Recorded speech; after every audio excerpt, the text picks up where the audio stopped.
Madras airport ते राजीव गांधी ने he explained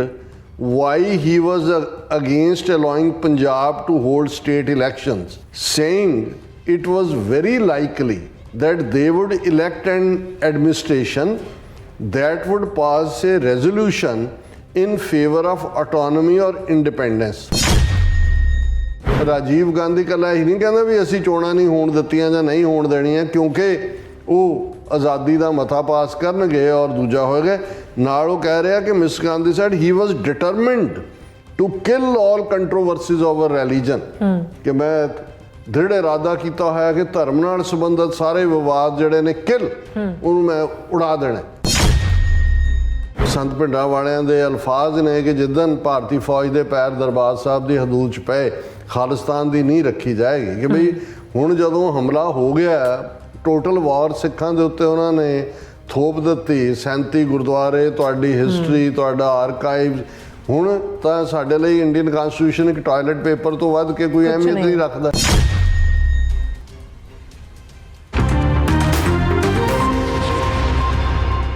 ਦਰਸ਼ਕੋ break ਤੋਂ ਬਾਅਦ ਤੁਹਾਡਾ ਸਭ ਦਾ ਭਰਪੂਰ ਸਵਾਗਤ ਹੈ। ਸੋ ਵਿਊਅਰਸ, ਗੱਲਬਾਤ ਕਰਨ ਜਾ ਰਹੇ ਹਾਂ ਕਿ ਵਿਊਅਰਸ ਇਹ ਗੱਲ ਸਪਸ਼ਟ ਹੈ ਕਿ ਭਾਰਤੀ ਚੋਣ ਸਿਸਟਮ ਚੋਂ ਸਿੱਖਾਂ ਲਈ ਕੁਝ ਵੀ, ਜਿਹੜੀਆਂ ਚੋਣਾਂ ਵਿੱਚੋਂ ਸਿੱਖਾਂ ਲਈ ਕੁਝ ਵੀ ਨਿਕਲਣ ਵਾਲਾ ਨਹੀਂ ਹੈ। ਯਾਦ ਰਹੇ 1986 ਤੋਂ ਬਾਅਦ ਪੰਜਾਬ ਵਿੱਚ ਚੋਣਾਂ ਨਹੀਂ ਕਰਵਾਈਆਂ ਗਈਆਂ ਅਤੇ 6 ਸਾਲ ਰਾਸ਼ਟਰਪਤੀ ਰਾਜ ਰਿਹਾ। ਸੋ ਰਾਜੀਵ ਗਾਂਧੀ ਨੇ 21 ਮਈ ਨੂੰ 1991 ਨੂੰ ਆਪਣੇ ਕਤਲ ਵਾਲੇ ਦਿਨ ਇੱਕ ਦਿੱਤੇ ਇੰਟਰਵਿਊ ਵਿੱਚ ਇਹ ਮੰਨਿਆ ਸੀ ਕਿ ਜੇ ਇਸ ਸਮੇਂ ਦੌਰਾਨ ਪੰਜਾਬ ਵਿੱਚ ਚੋਣਾਂ ਕਰਵਾਈਆਂ ਜਾਂਦੀਆਂ ਨੇ ਤਾਂ ਲੋਕਾਂ ਨੇ ਜਿਨ੍ਹਾਂ ਉਮੀਦਵਾਰਾਂ ਨੂੰ ਚੁਣਨਾ ਸੀ ਉਹਨਾਂ ਨੇ ਅਸੈਂਬਲੀ ਵਿੱਚ ਖਾਲਿਸਤਾਨ ਦੇ ਹੱਕ ਵਿੱਚ ਮਤਾ ਪਾਸ ਕਰ ਦੇਣਾ ਸੀ। ਸੋ ਜ਼ਾਹਿਰ ਹੈ ਕਿ ਪੰਜਾਬ ਵਿੱਚ ਉਸ ਕਿਸਮ ਦੇ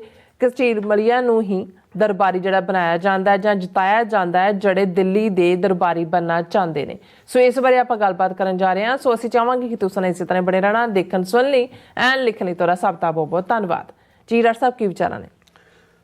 ਦੇਖੋ, ਸਿੱਖ ਸਫਾਂ ਦੇ ਵਿੱਚ 1984 ਤੋਂ ਬਾਅਦ ਇਹ ਡਿਬੇਟ ਕਾਫੀ ਤਿੱਖੀ ਰਹੀ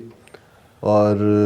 ਖਾਸ ਤੌਰ 'ਤੇ 1985 'ਚ ਰਾਜੀਵ ਲੌਂਗੋਵਾਲ ਸਮਝੌਤੇ ਤੋਂ ਬਾਅਦ ਜਿਹੜੀਆਂ ਪਹਿਲੀਆਂ ਪੰਜਾਬ 'ਚ ਅਸੈਂਬਲੀ ਇਲੈਕਸ਼ਨਾਂ ਹੋਈਆਂ ਕਿ ਇਹਨਾਂ 'ਚ ਪਾਰਟਿਸਿਪੇਟ ਕੀਤਾ ਜਾਏ ਕਿ ਨਾ ਕੀਤਾ ਜਾਏ। ਅੱਜ ਵੀ ਸਾਨੂੰ ਇੱਕ ਤਬਕੇ ਦੇ ਰੋਹ ਦਾ ਸ਼ਿਕਾਰ ਹੋਣਾ ਪੈਂਦਾ ਹੈ, ਜਿਹੜੇ ਜੁਝਾਰੂ ਲਹਿਰ ਵਾਲੇ ਜਿਨ੍ਹਾਂ ਦੇ ਨਾਲ ਜਿਹੜਾ ਹੈ ਉਹ ਸਾਰਾ ਦੌਰ ਜੁੜਿਆ ਹੋਇਆ 91 ਦਾ ਬਾਈਕਾਟ ਦਾ, ਉਹ ਅਕਸਰ ਸ਼ਿਕਾਇਤ ਕਰਨਗੇ ਕਿ ਜੀ ਜੇ 1992 ਦੇ ਵਿੱਚ ਜਿਹੜੀਆਂ ਚੋਣਾਂ ਫਰਵਰੀ 1992 'ਚ ਹੋਈਆਂ, ਜੁਝਾਰੂ ਧਿਰਾਂ ਪੰਥਕ ਕਮੇਟੀ ਖਾਸ ਤੌਰ 'ਤੇ ਔਰ 4 ਜੁਝਾਰੂ ਜਥੇਬੰਦੀਆਂ ਜਿਹੜੇ ਉਹਦੀ ਕਮਾਂਡ ਥੱਲੇ ਸੀ, ਜੇ ਉਹ ਬਾਈਕਾਟ ਦੀ ਕਾਲ ਨਾ ਦਿੰਦੀਆਂ ਤੇ ਜਿਹੜਾ ਆਪਣੀ ਸਰਕਾਰ ਬਣਾਉਂਦੇ, ਨਤੀਜਾ ਜਿਹੜਾ ਹੈ ਉਹ ਜ਼ਾਹਰ ਹੈ ਕਿ ਲੋਕ ਨਾਲ ਸੀ ਤੇ ਫਿਰ ਜੋ ਕੁਝ ਵਾਪਰਿਆ 50,000 ਤੋਂ ਜ਼ਿਆਦਾ ਨੌਜਵਾਨਾਂ ਦਾ ਕਤਲ ਜਾਂ ਪੰਜਾਬ 'ਚ ਖਾਲਿਸਤਾਨ ਦੀ ਹਥਿਆਰਬੰਦ ਮੂਵਮੈਂਟ ਦਾ ਭੋਗ ਇਵੇਂ ਨਹੀਂ ਸੀ ਹੋਣਾ। ਇਹ ਅਕਸਰ ਇੱਕ ਦਲੀਲ ਇਸ ਪੱਖੋਂ ਦਿੱਤੀ ਜਾਂਦੀ ਹੈ। ਹੁਣ ਉਹਦੇ 'ਚ ਇਹ ਗੱਲ ਦਾ ਵੀ ਧਿਆਨ ਰਹੇ, ਸ਼ਾਇਦ ਇਸ ਕਿਸਮ ਦੇ ਜਿਹੜੇ ਦਲੀਲ ਵਾਲੇ ਨੇ ਉਹਨਾਂ ਦੀ ਕੋਈ ਭਾਵਨਾ ਮਾੜੀ ਨਹੀਂ ਹੁੰਦੀ, ਉਹਨਾਂ ਨੂੰ ਇਹ ਦੁੱਖ ਹੁੰਦਾ ਹੈ ਕਿ ਵੀ ਪੰਜਾਬ 'ਚ ਜਿੱਥੇ ਇੰਨੀ ਕੁਰਬਾਨੀ ਹੋਈ, ਖਾਲਿਸਤਾਨ ਦੀ ਲਹਿਰ ਇੰਨੀ ਜਲਦੀ ਕਿਵੇਂ ਵਾਈਪ ਆਊਟ ਹੋ ਗਈ ਜਾਂ ਇੰਨਾ ਵੱਡਾ ਨੁਕਸਾਨ ਹੋਇਆ। ਪਰ ਉਹ ਭੁੱਲ ਜਾਂਦੇ ਨੇ ਕਿ ਉਸ ਤੋਂ ਪਹਿਲਾਂ ਈਵਨ ਧਰਮ ਯੁੱਧ ਮੋਰਚੇ ਦੇ ਦੌਰਾਨ ਵੀ, ਜਦੋਂ ਕਿ 1981 ਦੇ ਤੋਂ ਬਾਅਦ ਇਹ ਧਰਮ ਯੁੱਧ ਮੋਰਚਾ 1982 ਸ਼ੁਰੂ ਹੁੰਦਾ ਹੈ, ਇੱਕ ਸਟੇਜ ਦੇ ਉੱਤੇ ਇਹ ਦੇਖਦਿਆਂ ਹੋਇਆਂ ਕਿ ਭਾਈ ਸਰਕਾਰ ਤਾਂ ਕੁਛ ਵੀ ਨਹੀਂ ਕਰ ਰਹੀ ਹੈ, ਹਾਲਾਂ ਗ੍ਰਿਫਤਾਰੀਆਂ ਹੋ ਰਹੀਆਂ ਸੀ ਹਜ਼ਾਰਾਂ ਦੀਆਂ ਰੋਜ਼, ਔਰ ਜੇ ਕੁੱਲ ਬਣਾ ਕੇ 2 ਸਾਲ ਚੱਲੇ ਮੋਰਚੇ 'ਚ ਦੇਖੀਏ ਤੇ 2 ਲੱਖ ਤੋਂ ਜ਼ਿਆਦਾ ਗ੍ਰਿਫਤਾਰੀਆਂ ਹੋਈਆਂ ਸੀ। ਸੋ ਉਸ ਪੀਰੀਅਡ ਦੇ ਵਿੱਚ ਹੀ ਮੋਰਚੇ ਦੇ ਇੱਕ ਸਟੈਪ ਦੇ ਤੌਰ 'ਤੇ ਪ੍ਰਕਾਸ਼ ਸਿੰਘ ਬਾਦਲ ਜਿਹੜਾ ਅਕਾਲੀ ਦਲ ਦਾ ਪ੍ਰਧਾਨ ਸੀ, ਉਹਨੇ ਜਿਹੜੀ ਭਾਰਤੀ ਸੰਵਿਧਾਨ ਦੀ ਧਾਰਾ ਆਰਟੀਕਲ 25 ਜਿਹੜਾ ਜ਼ਾਹਰ ਸੰਵਿਧਾਨ ਦਾ ਹਿੱਸਾ ਹੈ ਉਹਨੂੰ ਸਾੜਿਆ ਸੀ ਕਿ ਸਾਡਾ ਇਹਦੇ 'ਚ ਯਕੀਨ ਨਹੀਂ ਹੈ ਕਿਉਂਕਿ ਤੁਸੀਂ ਤਾਂ ਸਾਨੂੰ ਸੈਪਰੇਟ ਬਣਨ ਨੂੰ ਤਿਆਰ ਨਹੀਂ। ਫਿਰ ਉਸੇ ਧਰਮ ਯੁੱਧ ਮੋਰਚੇ ਦੇ ਦੌਰਾਨ ਪਾਰਟੀ ਨੇ ਫੈਸਲਾ ਲੈ ਕੇ ਜਿਹੜੇ ਉਹਨਾਂ ਦੇ ਸਿਟਿੰਗ MP ਸਨ ਔਰ ਈਵਨ ਰਾਜ ਸਭਾ ਮੈਂਬਰ ਜਿਨ੍ਹਾਂ 'ਚ ਬੀਬੀ ਰਜਿੰਦਰ ਕੌਰ, ਮਾਸਟਰ ਤਾਰਾ ਸਿੰਘ ਦੀ ਡਾਟਰ ਵੀ ਸ਼ਾਮਲ ਸੀ, ਉਹਨਾਂ ਨੇ ਵੀ ਰਿਜ਼ਾਈਨ ਕੀਤਾ ਸੀ ਕਿ ਬਈ ਜੇ ਸਾਡੀ ਆਵਾਜ਼ ਹੀ ਨਹੀਂ ਸੁਣਨੀ ਨਾ ਪਾਰਲੀਮੈਂਟ 'ਚ ਨਾ ਰਾਜ ਸਭਾ 'ਚ ਨਾ ਗਰਾਊਂਡ ਦੇ ਉੱਤੇ, ਤੇ ਅਸੀਂ ਤੁਹਾਡੇ ਪਾਰਲੀਮੈਂਟਾਂ ਔਰ ਦੂਜਿਆਂ 'ਚ ਰਹਿ ਕੇ ਕੀ ਲੈਣਾ। ਸੋ ਇਹ ਸਟੈਪ ਇਹ ਨਹੀਂ ਹੈ ਕਿ 84 ਤੋਂ ਬਾਅਦ, ਜਦੋਂ ਸਾਡੀਆਂ ਧਿਰਾਂ ਨੇ ਤਾਂ 84 ਤੋਂ ਬਾਅਦ ਇਹ ਲਾਈਨ ਲੈ ਲਈ ਕਿ ਭਾਈ ਹੁਣ ਜੇ ਅਸੀਂ ਇਹ ਰਿਪੀਟ ਕਰਦੇ ਸੀ ਕਿ ਜੀ ਜੇ ਸੰਤ ਪਿੰਡਾਂ ਵਾਲਿਆਂ ਦੇ ਅਲਫਾਜ਼ ਨੇ ਕਿ ਜਿੱਦਣ ਭਾਰਤੀ ਫੌਜ ਦੇ ਪੈਰ ਦਰਬਾਰ ਸਾਹਿਬ ਦੀ ਹਦੂਦ 'ਚ ਪਏ ਖਾਲਿਸਤਾਨ ਦੀ ਨੀਂਹ ਰੱਖੀ ਜਾਏਗੀ, ਕਿ ਬਈ ਹੁਣ ਜਦੋਂ ਹਮਲਾ ਹੋ ਗਿਆ ਟੋਟਲ ਵਾਰ ਸਿੱਖਾਂ ਦੇ ਉੱਤੇ ਉਹਨਾਂ ਨੇ ਥੋਪ ਦਿੱਤੀ, 37 ਗੁਰਦੁਆਰੇ, ਤੁਹਾਡੀ ਹਿਸਟਰੀ, ਤੁਹਾਡਾ ਆਰਕਾਈਵਜ਼, ਹੁਣ ਤਾਂ ਸਾਡੇ ਲਈ ਇੰਡੀਅਨ ਕਨਸਟੀਟਿਊਸ਼ਨ ਇੱਕ ਟਾਇਲਟ ਪੇਪਰ ਤੋਂ ਵੱਧ ਕੇ ਕੋਈ ਅਹਿਮੀਅਤ ਨਹੀਂ ਰੱਖਦਾ। ਇਸ ਲਈ ਅਸੀਂ ਇਸ ਸੰਵਿਧਾਨ ਦੇ ਥੱਲੇ ਹੁਣ ਸਾਡਾ ਕੋਈ ਸਬੰਧ ਨਹੀਂ। ਔਰ ਉਹ ਜਿਨ੍ਹਾਂ ਨੇ ਇਹ ਆਰਮਡ ਸਟਰਗਲ ਲੜੀ, ਜਿਹੜੀ ਸਾਡੀ ਗਲੋਰੀਅਸ ਹਿਸਟਰੀ ਹੈ, ਸੁਨਹਿਰੀ ਦੌਰ ਹੈ, ਉਹਨਾਂ ਨੇ ਇਸ ਲਾਈਨ ਦੇ ਨਾਲ ਸਮਝੌਤਾ ਨਹੀਂ ਕੀਤਾ। ਹਾਲਾਂ ਇਹ ਵੀ ਸਾਡੇ ਵੀਰ ਕਹਿਣਗੇ ਦੇਖੋ ਜੀ 84 ਤੋਂ ਬਾਅਦ 89 'ਚ ਸਾਡੇ MP 9 ਜਿੱਤੇ, ਤੁਸੀਂ ਉਸ ਪੀਰੀਅਡ ਦੀਆਂ ਜੁਝਾਰੂ ਜਥੇਬੰਦੀਆਂ ਜਾਂ ਪੰਥਕ ਕਮੇਟੀ ਭਾਵੇਂ ਮਾਨੋ ਚਾਲਦੀ ਸੀ ਉਸ ਪੀਰੀਅਡ ਦੇ ਵਿੱਚ, ਉਹਨਾਂ ਦੇ ਤੁਸੀਂ ਉਹ ਕਢਾ ਕੇ ਦੇਖ ਲਓ ਜਿਹੜਾ ਬਿਆਨ, ਉਹਨਾਂ ਨੇ ਬਾਈਕਾਟ ਦੀ ਕਾਲ ਹੀ ਦਿੱਤੀ ਸੀ। ਫਰਕ ਇੰਨਾ ਸੀ ਕਿ ਉਹਨਾਂ ਨੇ ਉਹਨੂੰ ਇੰਪਲੀਮੈਂਟ ਨਹੀਂ ਸੀ ਕੀਤਾ। ਉਹਨਾਂ ਨੇ ਕਿਹਾ ਵੀ ਕੋਈ ਨਹੀਂ, ਜਿਹੜੇ ਜਾਣਾ ਚਾਹੁੰਦੇ ਨੇ ਉਹ ਦੇਖ ਲੈਣ ਕਿ ਵੀ ਇਹਦੇ ਚੋਂ ਕੀ ਨਿਕਲੇਗਾ। ਬਿਲਕੁਲ। ਔਰ ਅਸੀਂ ਦੇਖਦੇ ਹਾਂ ਵੀ ਇਹੀ ਕਾਰਨ 85 ਦੇ ਵੇਲੇ ਜਦੋਂ ਬਰਨਾਲਾ ਔਰ ਰਾਜੀਵ ਗਾਂਧੀ ਦਾ ਸਮਝੌਤਾ ਹੋਇਆ, ਉਸ ਤੋਂ ਬਾਅਦ ਜਿਹੜੀਆਂ ਚੋਣਾਂ ਹੋਈਆਂ ਉਹਦੀ ਬਾਈਕਾਟ ਦੀ ਕਾਲ ਹੀ ਸੀ। ਔਰ ਬਰਨਾਲਾ ਔਰ ਦੂਜਾ ਬਣੇ, ਉਹਨਾਂ ਨੇ ਉਹੀ ਕੁਛ ਕੀਤਾ ਉਸ ਸਿਸਟਮ 'ਚ। ਜੇ 29 ਅਪ੍ਰੈਲ 1986 ਨੂੰ ਖਾਲਿਸਤਾਨ ਦਾ ਐਲਾਨਨਾਮਾ ਹੋਇਆ, ਬਰਨਾਲਾ ਪੰਜਾਬ ਦਾ ਚੀਫ ਮਿਨਿਸਟਰ ਸੀ, ਇਹ ਦਿੱਲੀ ਨੈਸ਼ਨਲ ਇੰਟੈਗ੍ਰੇਸ਼ਨ ਕੌਂਸਲ ਦੀ ਮੀਟਿੰਗ 'ਚ ਬੈਠਾ ਹੋਇਆ ਸੀ, ਉੱਥੋਂ ਹੀ ਜਹਾਜ਼ ਦੇ ਦਿੱਲੀ ਦੇ ਕਮਾਂਡੋ ਆਏ ਔਰ 30 ਅਪ੍ਰੈਲ ਨੂੰ ਉਹਨਾਂ ਨੇ ਧਾਵਾ ਬੋਲ ਦਿੱਤਾ ਦਰਬਾਰ ਸਾਹਿਬ ਦੇ ਅੰਦਰ ਔਰ ਹਰਿਮੰਦਰ ਸਾਹਿਬ ਦੇ ਅੰਦਰੋਂ ਗ੍ਰਿਫਤਾਰੀਆਂ, ਜਿਨ੍ਹਾਂ 'ਚ ਭਾਈ ਗੁਰਦੇਵ ਸਿੰਘ ਕੌਂਕੇ ਵੀ, ਔਰ ਕਿੰਨੇ ਅਖੰਡ ਪਾਠ ਖੰਡਿਤ ਹੋਏ, ਔਰ ਕਿੰਨਾ ਉਹ ਪਹਿਲਾ ਹਮਲਾ ਸੀ 84 ਤੋਂ ਬਾਅਦ ਦਰਬਾਰ ਸਾਹਿਬ ਦੇ ਘੱਲੂਘਾਰਾ 84 ਦਾ ਰਿਪੀਟ ਸੀ ਇਨ ਅ ਵੇ, ਕਿਉਂਕਿ ਫੌਜ ਉਵੇਂ ਹੀ ਐਂਟਰ ਕੀਤੀ। ਸੋ ਜ਼ਾਹਰ ਹੈ ਵੀ ਜਾਂ ਤਾਂ ਉਸ ਪੀਰੀਅਡ ਦੇ ਵਿੱਚ ਇਸ ਕਿਸਮ ਦੀ ਕੋਈ ਲਾਈਨ 84 ਦੇ ਪੋਲੀਟੀਕਲੀ ਲਈ ਹੁੰਦੀ ਕਿ ਜੀ ਇੱਕ ਸਾਡਾ ਪੋਲੀਟੀਕਲ ਵਿੰਗ ਹੋਏਗਾ ਜਿਹੜਾ ਚੋਣਾਂ 'ਚ ਜਿਵੇਂ IRA ਜਿਨ੍ਹਾਂ ਨੇ ਆਪਣੀ ਹਥਿਆਰਬੰਦ ਲੜਾਈ ਲੜੀ, ਕਾਫੀ ਸਾਲਾਂ ਬਾਅਦ ਉਹਨਾਂ ਨੇ ਆਪਣਾ ਇੱਕ ਪੋਲੀਟੀਕਲ ਵਿੰਗ ਸ਼ਿਨ ਫੇਨ ਬਣਾਇਆ, ਜਿਨ੍ਹਾਂ ਨੇ ਫਾਈਨਲੀ ਜਿਨ੍ਹਾਂ ਨਾਲ ਸਮਝੌਤਾ ਵੀ ਹੋਇਆ। ਉਹ ਇੱਕ ਵੱਖਰਾ ਟੌਪਿਕ ਹੈ ਡਿਸਕਸ਼ਨ ਦਾ। ਲੇਕਿਨ ਇਹਦੇ 'ਚ ਕੋਈ ਦੋ ਰਾਵਾਂ ਨਹੀਂ ਨੇ ਕਿ ਜਦੋਂ ਇਸ ਗੱਲ ਦਾ 89 ਤੋਂ ਲੈ ਕੇ ਅਸੀਂ ਦੇਖਦੇ ਹਾਂ ਕਿ ਵੀ ਪਾਰਲੀਮੈਂਟ ਦੀਆਂ ਚੋਣਾਂ ਦੇ ਵਿੱਚ 9 ਉਮੀਦਵਾਰ ਜਿੱਤੇ, ਜਿਨ੍ਹਾਂ 'ਚ ਜ਼ਾਹਰ ਹੈ ਸਿਮਰਨਜੀਤ ਸਿੰਘ ਮਾਨ 2-3 ਲੱਖ ਵੋਟਾਂ ਦੇ ਫਰਕ ਨਾਲ ਜਿਹੜਾ ਸੈਕੰਡ ਲਾਰਜੈਸਟ ਮਾਰਜਨ ਸੀ ਜਿੱਤਣ ਦਾ, ਤਰਨਤਾਰਨ ਤੋਂ ਜਿੱਤੇ, ਅਤਿੰਦਰਪਾਲ ਸਿੰਘ ਪਟਿਆਲੇ ਤੋਂ ਜਿੱਤੇ, ਬੀਬੀ ਰਜਿੰਦਰ ਕੌਰ ਬੁਲਾਰਾ ਲੁਧਿਆਣੇ ਤੋਂ ਜਿੱਤੇ, ਸ਼ਹੀਦ ਬੇਅੰਤ ਸਿੰਘ ਉਹਨਾਂ ਦੀ ਸਿੰਘਣੀ ਸਾਹਿਬਾਂ ਜਿਹੜੀ ਹੈ ਉਹ ਰੋਪੜ ਤੋਂ ਜਿੱਤੀ ਰਿਜ਼ਰਵ ਤੋਂ, ਉਹਨਾਂ ਦੇ ਪਿਤਾ ਬਾਬਾ ਸੁੱਚਾ ਸਿੰਘ ਮਲੋਆ ਜਦੋਂ ਬਠਿੰਡਾ ਰਿਜ਼ਰਵ ਸੀਟ ਸੀ ਉੱਥੋਂ ਜਿੱਤੇ। ਲੇਕਿਨ ਤੁਸੀਂ ਅਲਟੀਮੇਟ ਭਾਈ ਧਿਆਨ ਸਿੰਘ ਮੰਡ ਜਿਹੜੇ ਨੇ ਉਹ ਫਿਰੋਜ਼ਪੁਰ ਤੋਂ ਜਿੱਤੇ, ਕਿਰਪਾਲ ਸਿੰਘ ਸੋਸ਼ਲਿਸਟ ਪਾਰਟੀ ਦੇ ਜਿਨ੍ਹਾਂ ਨੂੰ ਹਮਾਇਤ ਸਿੰਘਾਂ ਦੀ ਸੀ ਉਹ ਅੰਮ੍ਰਿਤਸਰ ਤੋਂ ਜਿੱਤੇ, ਔਰ ਭਜਨ ਸਿੰਘ ਲਾਖਾ ਵੀ ਉਸ ਇੱਕ ਰਿਜ਼ਰਵ ਹਲਕੇ 'ਚੋਂ ਜਿੱਤੇ। ਲੇਕਿਨ ਤੁਸੀਂ ਕਾਰਗੁਜ਼ਾਰੀ ਅਲਟੀਮੇਟਲੀ ਵੀ ਮਾਨ ਸਾਹਿਬ ਨੇ ਤਾਂ ਉਹਨਾਂ ਨੂੰ ਇਹ ਐਕਸਪੋਜ਼ ਕੀਤਾ ਹੈ ਕਿ ਵੀ ਜਿਹੜਾ ਤੁਹਾਡਾ ਕਨਸਟੀਟਿਊਸ਼ਨ ਸਾਨੂੰ ਹੱਕ ਦਿੰਦਾ ਹੈ ਟੂ ਵੇਅਰ ਐਂਡ ਬੇਅਰ, ਸ੍ਰੀ ਸਾਹਿਬ ਵੀ ਤੁਸੀਂ ਸਾਨੂੰ ਕਿਰਪਾਨ ਲੈ ਕੇ ਵੀ ਅੰਦਰ ਨਹੀਂ ਇੱਕ ਵੱਖਰੀ ਡਿਬੇਟ ਹੈ ਜਿਹਦੇ 'ਚ ਉਹਨਾਂ ਨੇ ਮਿਲਾਈਨ ਕਰਨ ਦੀ ਬਹੁਤਿਆਂ ਨੇ ਕੋਸ਼ਿਸ਼ ਕੀਤੀ, ਟੋੜੇ ਵਰਗਿਆਂ ਨੇ ਜਦੋਂ, ਪਰ ਅਸੀਂ ਕੁੱਲ ਮਿਲਾ ਕੇ ਦੇਖਦੇ ਹਾਂ ਵੀ ਉਸ ਸੈਟਅਪ 'ਚੋਂ ਵੀ ਕੁਛ ਨਹੀਂ ਸੀ ਨਿਕਲਿਆ। ਔਰ ਜੁਝਾਰੂ ਧਿਰਾਂ ਨੇ ਜਿਹੜਾ ਇਸ ਸਾਰੇ ਪੀਰੀਅਡ ਦੇ ਵਿੱਚ ਆਪਣੀ ਉਹ ਲਾਈਨ ਬਣਾਈ ਰੱਖੀ ਕਿ ਭਾਈ ਤੁਹਾਡੇ ਸਿਸਟਮ ਦੇ ਵਿੱਚ ਸਾਡਾ ਕੋਈ ਯਕੀਨ ਨਹੀਂ ਹੈ। ਇਹੀ ਕਾਰਨ ਹੈ ਕਿ ਅੱਜ ਜਦੋਂ ਕਿ ਉਸ ਸਿਸਟਮ 'ਚ ਦੁਬਾਰਾ ਜਾਣ ਦੀ ਗੱਲ ਭਾਈ ਅੰਮ੍ਰਿਤਪਾਲ ਸਿੰਘ ਦੇ ਹਵਾਲੇ ਨਾਲ ਜਾਂ ਦੂਸਰੀ ਆਈ, ਤੇ ਜਿਹੜੀ ਸਿਧਾਂਤਕ ਪੋਜੀਸ਼ਨ ਹੈ ਜਿਹੜੀ ਉਹ ਤਾਂ ਇਹੀ ਸੀ ਕਿ ਭਾਈ ਉਹਨਾਂ ਨੇ ਵੀ ਇਸ ਸਿਸਟਮ ਨੂੰ ਰਿਜੈਕਟ ਕੀਤਾ ਸੀ। ਲੇਕਿਨ ਇੱਕ ਵੱਖਰੀ ਹੁਣ ਡਿਬੇਟ ਹੈ ਜਿਹਦੇ 'ਚ ਅਸੀਂ ਨਹੀਂ ਜਾਣਾ ਚਾਹੁੰਦੇ ਕਿ ਭਾਈ ਉਹ ਕਿਵੇਂ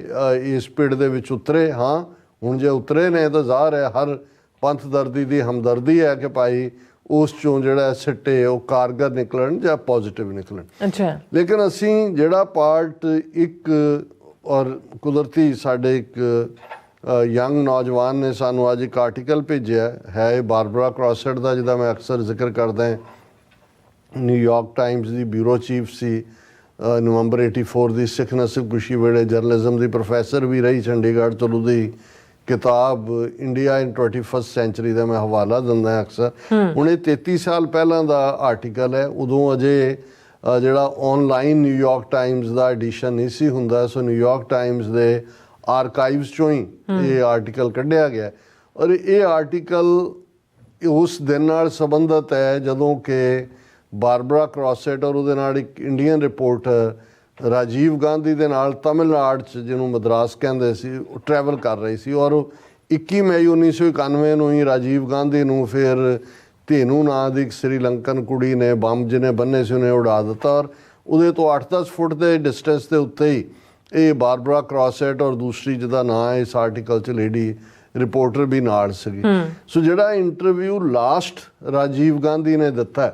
ਆਪਣੇ ਅਸੈਸੀਨੇਸ਼ਨ ਤੋਂ ਪਹਿਲਾਂ, ਆਪਣੀ ਮੌਤ ਤੋਂ ਪਹਿਲਾਂ ਮੈਡਰਾਸ ਦੇ ਵਿੱਚ ਔਰ ਬਾਅਦ ਦੇ ਵਿੱਚ ਇਹ ਵੈਨਿਊ ਦੇ ਉੱਤੇ ਗਈ, ਉਹ ਇਸ ਆਰਟੀਕਲ ਦੇ ਵਿੱਚ ਬਾਰਬਰਾ ਕ੍ਰੋਸੈਟ ਨੇ ਉਹਦਾ ਜ਼ਿਕਰ ਕੀਤਾ। ਔਰ ਕਿਉਂਕਿ ਮੈਨੂੰ ਤਾਂ ਉਹਨਾਂ ਨੇ ਨੌਜਵਾਨ ਨੇ ਰੈਫਰੈਂਸ ਲਈ ਭੇਜਿਆ ਤੇ ਮੈਂ ਇਹ ਆਰਟੀਕਲ ਤਾਂ ਉਦੋਂ ਵੀ ਪੜ੍ਹਿਆ ਹੋਇਆ ਸੀ। ਮੈਂ ਜਦੋਂ ਕ੍ਰੋਸ ਕੀਤਾ ਤਾਂ ਮੈਨੂੰ ਇੱਕਦਮ ਮੇਰੀ ਨਜ਼ਰ ਉਸ ਦੇ ਉੱਤੇ ਪਈ,